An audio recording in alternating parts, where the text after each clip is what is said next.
Hey everyone, Johannes here. Before we get started, we had some audio issues on this one. You will hear some dropouts on Raji's voice. Unfortunately, I wasn't able to salvage that. And you might hear me being very sick. So apologies for that, but enjoy the show. Counselors, approach the bench. I have no further witnesses, Your Honor. Curiosity, I'm allowing this freak show to continue. Your Honor, I'd like to ask for a recess. Overruled. Do you swear to tell the truth, the whole truth, and nothing but the truth, so help you God? Welcome to Movie Mistrial. The movie podcast where we examine the IMDB top 250 and argue for or against the movies on that list. My name is Johannes. And I am Rod. Today we're talking about the number 6 film on that list. The historical drama, The Schindler's List. Schindler's List, released on December 15, 1993, starring Liam Neeson and Ben Kingsley, with an IMDb rating of 8.9 out of 10. So today we're going to do things a little different. Yeah, we both agreed not to argue against this film. Instead, we'll talk about the movie and we'll talk about the successes and shortcomings a bit more casual. That's right. Due to the subject matter of this movie and it being based on real events, we find it inappropriate to tear this movie apart. So we're going to skip the coin toss and we're going to head straight to the general discussion of this film. Yeah. Before that, though, how's your week been? It's been good. I mean, it's been short. We're recording this on July 4th. So we have a long, nice weekend. And it's been good. We're looking into trying camping, so that's nice. That's exciting. I just watched an episode of Rick and Morty about camping. That was quite interesting. But yeah, on my side, I'm just relaxing for the most part and getting ready for work after the holidays. But I think that it's just gonna be watering flowers and riding my bike. Nice. Yeah, in retrospective, I guess watching Alone, all seasons of Alone, inspired us to to go that route. I think that there's been some new shows that have been great to portray the American vista. One example is Sweet Tooth. And Sweet Tooth definitely makes you want to go camping because you look at how beautiful the American landscape is and you're like, oh, I want to be part of that. Yeah. Right. Exciting times. Yeah, indeed. I think we need to tackle one other problem. Sure. We just saw that the IMDb top 250 list changed. Oh, yeah. Surprise. Yeah. Prior to recording this, this movie was 6th on the list, and we watched this movie with a lot of, at least I watched it with a lot of alcohol to take it all in, and it's a very hard film to watch. But now the movie has been moved to the 8th position, and it puts us in an awkward position. But we're gonna go on recording this episode with the assumption that at the time when we added this to the queue, it was 6th instead of... Right. And going forward, we're not going strictly down lists. We'll tackle all the movies that are on the top 250, and we'll get to them. Yeah. I guess this is just a warning that the movie list is kind of dynamic, and it can change right under us, but I think that we're good to go still. Yeah. Who would have known? You want to talk about Schindler's List a little bit? Yeah, I think before we do that, we should probably talk about the synopsis and give a summary of what the movie's about. Very true.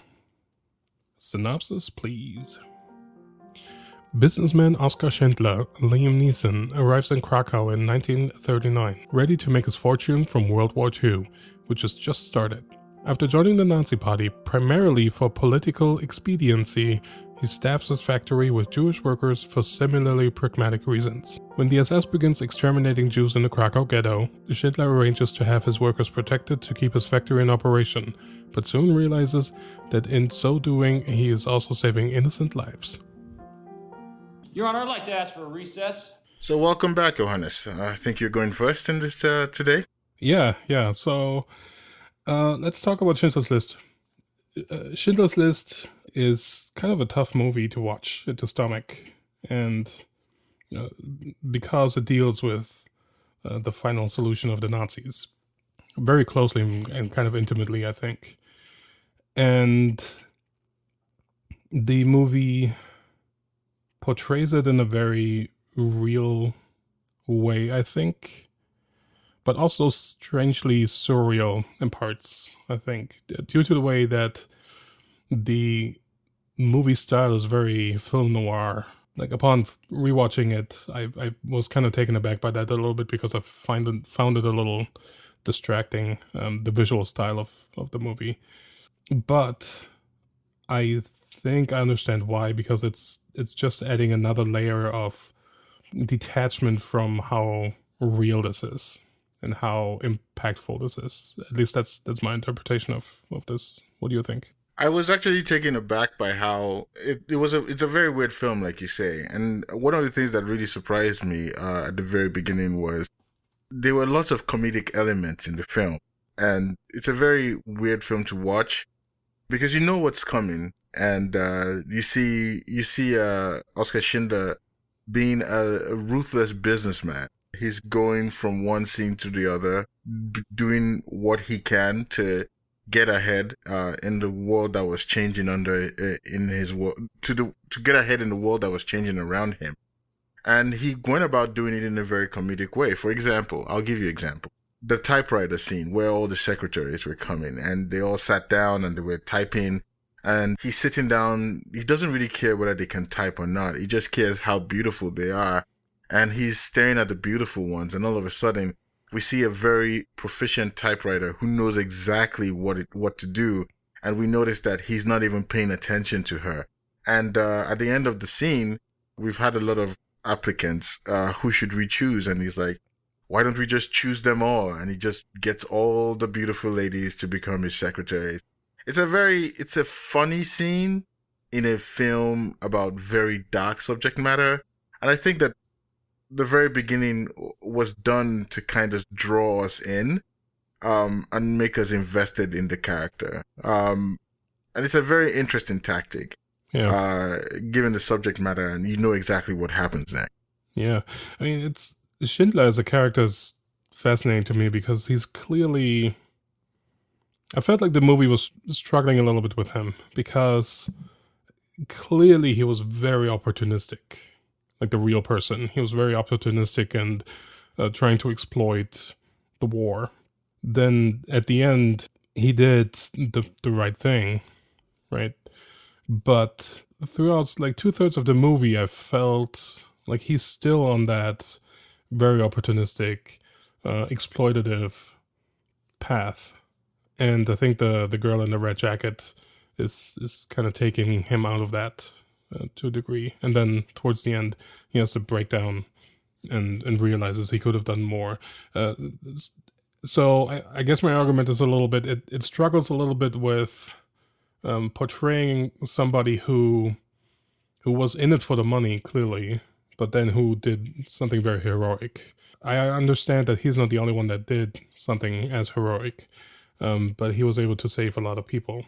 So that's great. But I felt like the movie had a little bit of a struggle to walk that very fine balance of like exploitative and hero.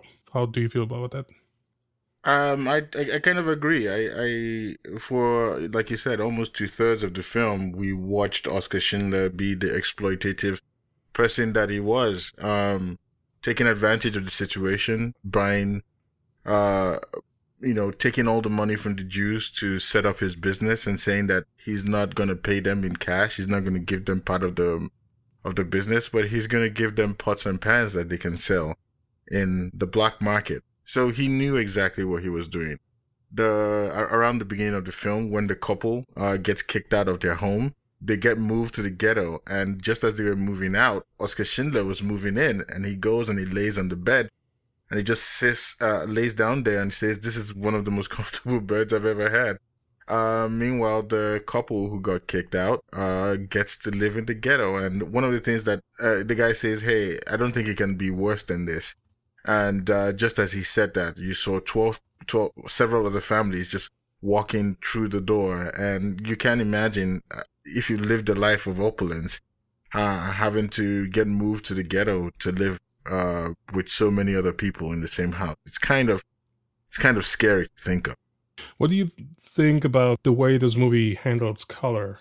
I think it's confusing to me. I honestly, maybe I don't know if I should have done some research to try to understand it, but I think that the film noir is trying to, it kind of sends us a mixed message, because when you make a movie into a noir, it kind of seems like you're trying to take it out of reality, but a lot of the things happen were very real. I'm not entirely sure why it was filmed in this noir style. And the girl in the pink dress that he saw from the top of the mountain when he was riding his horse as the Nazi soldiers were clearing the ghetto, and he was looking down and he sees this girl in a red dress, or red jacket just walking down. The movie followed the girl in the red jacket from that point, not necessarily as a main character, but as a focal point. Because towards the end of the movie, we noticed that she met her ultimate demise, being rolled off on a cart. But if you notice, the girl in the red jacket, she ran into a building and under a bed. And when she went under the bed, her jacket went from being red to being black and white. And I don't understand the significance of all of that. I don't know. Maybe it's just the focus that he had. What did you think about it? Yeah, I think him seeing a little girl just kind of wandering around and kind of literally going against the grain. Like, I saw that there were lots of people that were marching in one direction. She walked past them, just kind of tells him, kind of makes it real that there's people there, I think, because I felt like for a long time he saw people as assets and not as people, like as cheap labor. And I feel like the girl with the red jacket stands for the human side of things. And then once she goes into hiding, one could argue that she may kind of become unhuman again, but I don't know, that might be a little too overthought. It could possibly be that. I'm not entirely sure why they did it, but I think that your explanation makes a lot of sense. But I think that I also want to point out that there was also color when they lit the candle. After he said he was speaking to the rabbi while he was making the shells, and he said, "What's today? It's Friday. What is tomorrow? You got to prepare for Sabbath, right?" And they go into the room and they light the candles, and the candles were fully colored. And I think that there is something to your argument or your point about them being human, because throughout the film they were treated as just assets. And the moment he said, go prepare for Sabbath, and he lit the candles and the light candles came to color, it could be a sense that their humanity could have been returned to them too. Yeah. Being a Steven Spielberg film, there's a lot of Spielbergian stuff going on in the film. One of the statements that I noticed that they used a lot in this film is, it can't get worse than this, can it? It can't get worse than this. And every single time they said that, it got worse. And it was very scary to watch them go all the way to Auschwitz, and watching the lady after the train got diverted to Auschwitz, and them get into the bathroom where they were going to be pumped in with gas, I guess, but they were given a shower instead, which was a very, very Spielbergian. I don't know if it was real. I don't know if that was a real thing that happened, but I would say that it was very, very scary to watch. But at the very last moment, when the water came in, I could feel the relief. And I think that was one of the things that I know Spielberg does in this film. He gives the audience hope, and I was really happy to see them come out. But in every single scene where there's hope, there's always tragedy. Because after those family members get taken out of the shower, we see another bunch go in, and we watch as the smoke billows out from the chimney, and we know that those ones are not going to survive. It's a very, very hard film to watch. Yeah. And I've been to Auschwitz on a school trip, and it's very tough to be there. It's very tough to see this movie.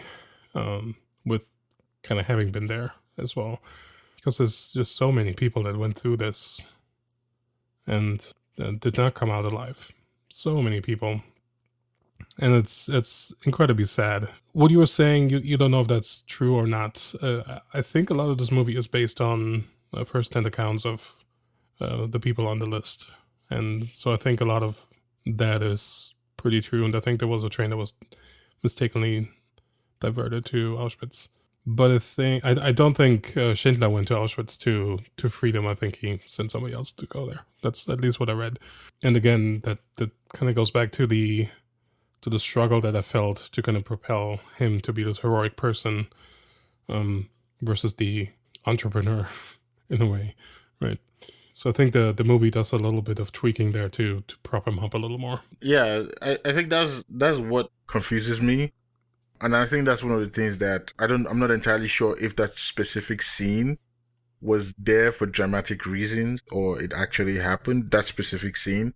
Not because I don't think it happened, but I just feel like there are a couple of things that were added to the film for dramatic purpose to kind of show the experiences that people could have gone through. For example, the Schindler himself driving all the way to Auschwitz to bribe the guy it's not a real scene that happened. He did send somebody else. The secretary that he has, Ishak, is a composite of many characters, and for dramatic reasons, they made them into one person. Even his wife, who was not very prominent in the film, was very prominent in real life, taking care of the Jewish people in the camp, and even selling some of her jewelry to help pay for food and the health of some of the workers, some of the Jewish people or prisoners in the camp. So it's like there are a lot of things that may have been added for dramatic purpose, and there's some things that could have been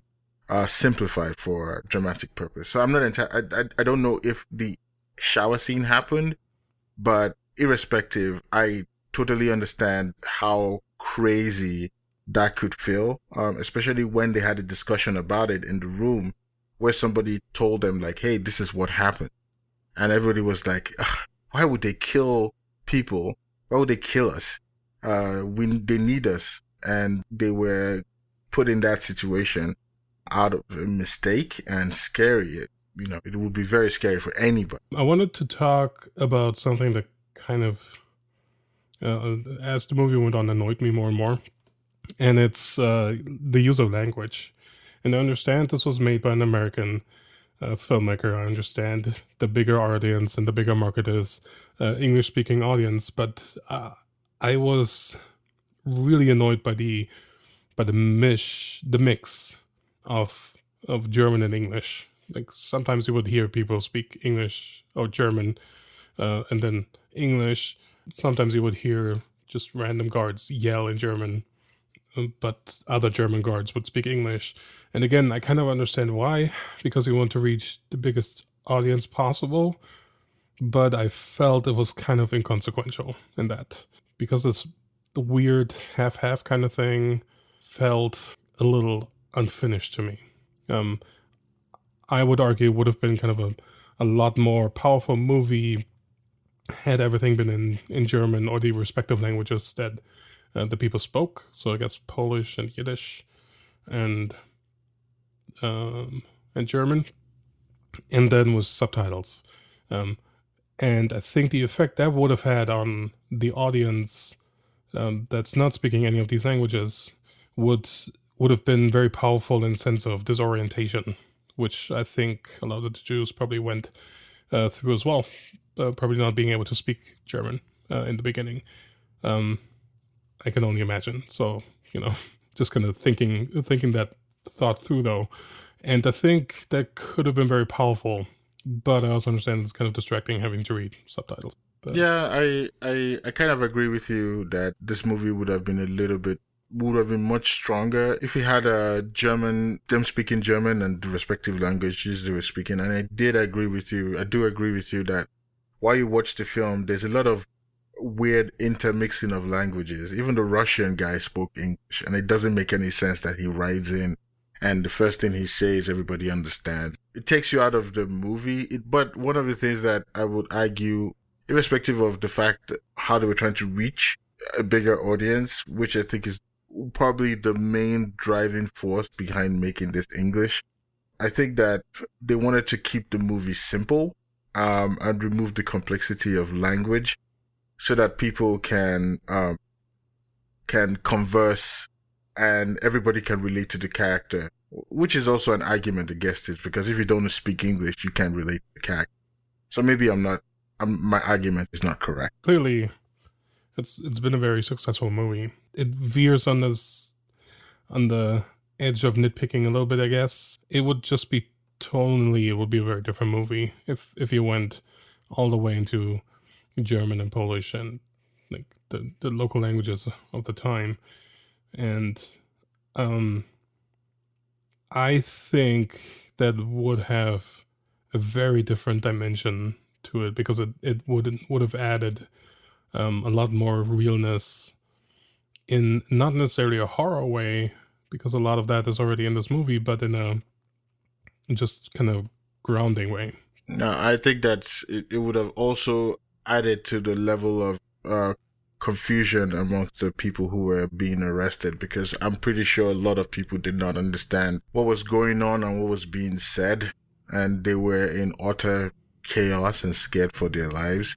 Simplifying it and making it everybody understands everybody makes it seem like they knew exactly what was going on, as opposed to them being just as confused by what was being said as what was going on.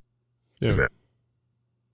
I agree with you on the fact that the movie could have benefited from some realness, where somebody says something that somebody goes, "Oh man, I don't understand what the hell is going on." It's a very sad portrayal of humanity. Unfortunately, it's still something that goes on today, which is very sad to see. But I hope, in general, humans can improve. The thing that confuses me the most was how we watched people who you would consider very civilized downgrade themselves in the mindset to think that other humans were just cattle.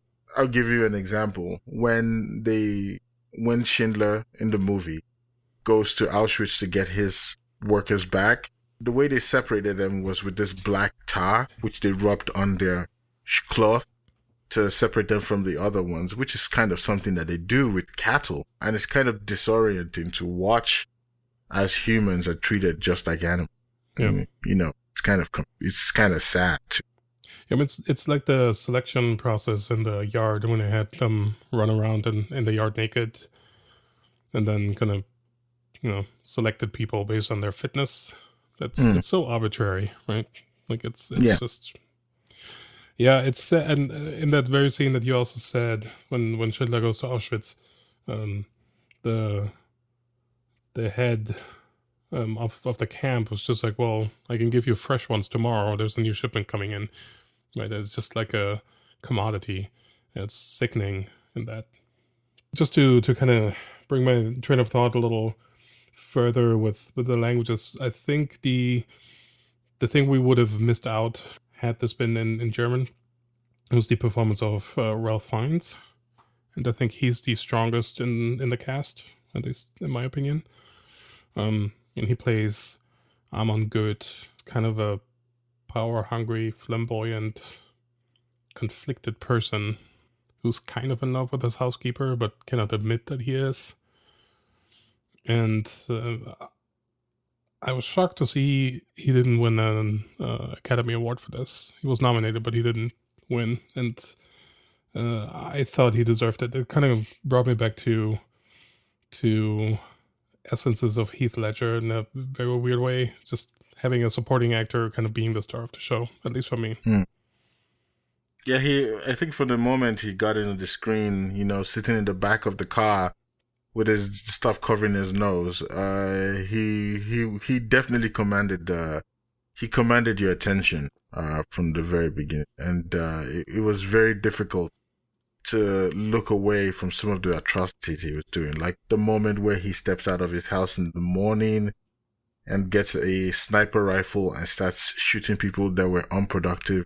It's very, very disheartening to watch, but you are also attracted to Ralph Fiennes as a character, in the sense that he commands the screen, he commands your attention because he's unpredictable. You don't know what he's going to do. And he plays that role kind of like the Joker, like you said. He does a great job, and I'm actually surprised he didn't win an Oscar for it. But I guess his portrayal of the character was so good, it kind of feels disturbing to reward somebody. Yeah, he did a really good job, I thought. It's you know, you're like, he did a good job playing an awful person. I think that Ralph Fiennes has always been a good villain in a lot of films. From the Harry Potter series to in Bruges, where he played a wonderful villain. So I'm not entirely surprised, but it was very weird to see him so young. He was so young in this film. But yeah, I agree with you. He did a great job. But I also want to commend Liam Neeson too. This is the first film I've seen him not use his Irish accent. Every single film he plays, he uses his Irish accent. He's playing an American cop. He has an Irish accent. He's in this movie, he has a faint Germanic English accent, I guess, because he wasn't using his Irish accent. He was using this weird English accent that was kind of strong. But I thought that he did a good role. He played a good role, showing how hedonistic he was, putting all his cards on the table. Even when he was trying to be righteous, like the scene where he was having with Eamon Goth, after he spoke with the housemaid downstairs. One of his problems in the film was that he looked at people too optimistic. And when the maid told him, like, yo, this guy beat me the first day I came in, and he's evil. One of the discussions he had was like, hey, yo, if it wasn't for this situation, he would be a good guy, just a good guy like everybody else. And then he goes upstairs and has a conversation with Eamon Goth where he says, like, where he talks about the guy who stole something from the emperor and he throws him to the ground. And as he begs for his life, he knows he's going to die, and the emperor just pardons him. And he says, like, he lets the worthless man go. And he says, like, the real power is when you have justification to kill. And then for a period, we see Eamon Goth try to play that properly, forgiving people. And then we watch the guy who was cleaning his bathtub, and Eamon Goth says, today I forgive you. And he stands in the mirror, does the whole Christian stuff, and then a few minutes later, he has that urge to kill and kills the young boy. I think that Oscar Schindler, played by Liam Neeson, commands the screen. He uses humor and he uses intimidation to, to get his way. And this was consistent with him from very beginning to the very end. I don't think his character changed at all. I will say that his calculations did change, because initially he was doing it for the money. Eventually he was doing it for his humanity. But the methods with which he did it never changed. Mm-hmm. All through the film, he was using his intimidation, his size, and his wealth to influence as many people as possible. In the beginning, it was for money. In the end, it was for humanity. But his character didn't change. But I did think that Liam Neeson did a good job. Liam Neeson can be very one note for me. And he is so in this movie as well for me. Like, and you were saying that, like, the character motivation changes, but the way of executing that motivation doesn't. And I think the way he executes the character throughout the film is very one note. It changes at the end when he has the breakdown, but I also think that's very on the verge of overacting, and so it's tricky. Again, it takes me back to our discussion about The Dark Knight a little bit, because I feel like it's in a very similar situation where you have Christian Bale and Heath Ledger, and the supporting cast is kind of outshining the main actor here. I will say that Liam Neeson had some really, really funny lines, though. The scene where he was like, what's your name? You'll be in the Russian front by tomorrow morning. And they were like, all right, let's go look for this guy in the train. That was a very fun. Yeah. But I agree with you that, he was kind of one note. If you left him too long, he would be playing the character from Taken. It's basically interchangeable because it's the same character he plays in all his films, even when he's fighting wolves.